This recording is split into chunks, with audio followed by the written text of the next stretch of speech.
他对苯二氮卓类药物过敏，你们当家属的也太大意了。还好你们送医及时，住2天院，观察2天就好了。好，谢谢医生。没事。连自己吃什么药过敏都不知道，难怪你哥连怎么照顾你都可以写成一本书。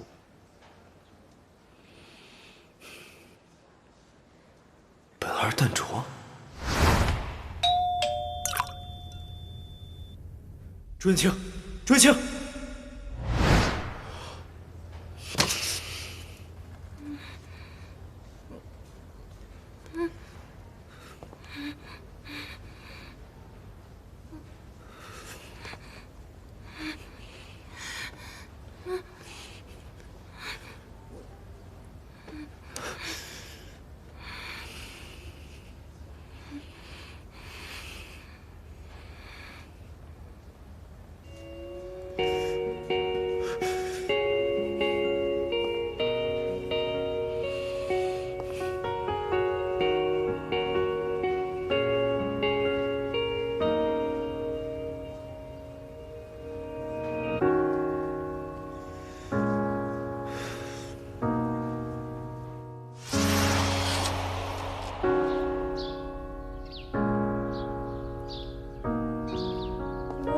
一大早就梦到这个讨人厌的家伙，连别人的梦都要霸占。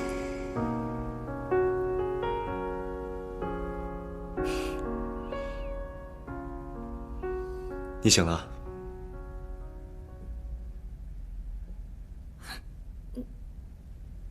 这是哪儿？我怎么在这儿啊？你昨天晚上突然晕了，我就送你过来了。 谢谢你啊。不过我这小身子骨，3、5年也没个感冒什么的，怎么突然一下就晕了？难道我最近真的熬太久了？现在几点钟了？你干嘛？今晚截稿，再不回家我就来不及了。你不能动！哎呀，10万火急，你别拦着我。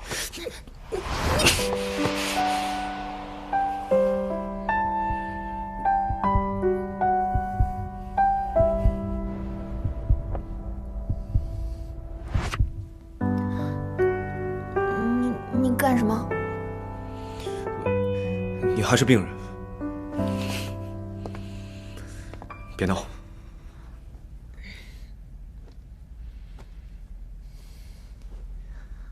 但是我如果不按时交稿，工作就没了。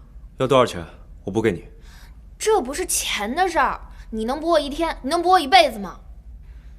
这可是我好不容易才找到的工作。可是医生说了，你还不能出院。那怎么办啊？拜托，我真的很需要这份工作。你需要什么？我去给你拿。那笔记本、手绘板，还有床头柜子里第2层的那个 Hello Kitty 的化妆包，阳台上的睡衣，电动牙刷，还有漱口水。笔记本和手绘板，我知道了。